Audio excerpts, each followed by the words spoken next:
This was the Strengthening Temporary Residence Programs for Sustainable Volume. These changes or things that have been announced were made few months back. I'm sure all of you who are interested in this are already aware. After IRCC made this announcement, they didn't follow it up with action. Most of these changes would say, they will be announced later. We will be telling you later, we'll be announcing later in the fall, later. Why not now? Why don't you announce it at the same go? For example, the proposed reduction that we already know that is on progress. Graduates from programs at public colleges will remain eligible of up to 3 years if they graduate from a field of study linked to occupations of long-term shortage. Now, again, when you make statements like this, but you don't provide deadline, you don't provide clarity, imagine how much confusion will the public would go through. Then there are, again, other issues. In some statements, they are putting a date and in some, they are not. Then they put English language as a requirement, that postgraduate work permits need English language, that's what they said here, but they don't tell you academic or general, creating more confusion for people out there.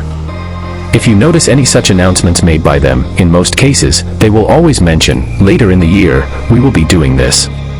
Now there is another famous case of international students.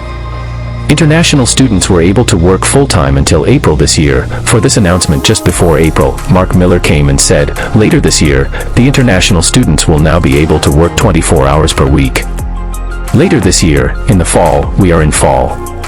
They have not come back and said anything about the change of working hours up to 24.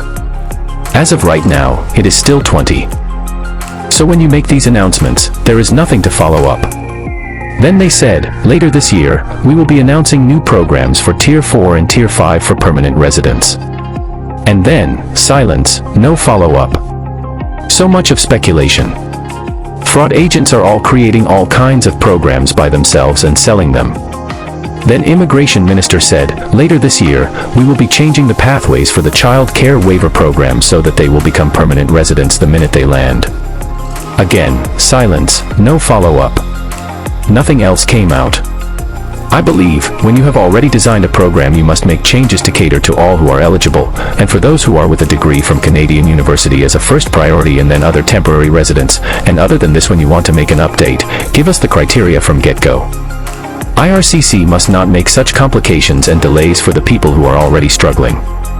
I hope in future decision-making IRCC will cater to the issues which are ongoing inside the country, and make it a priority to solve issues for the residents inside Canada who can make this country great and less chaotic.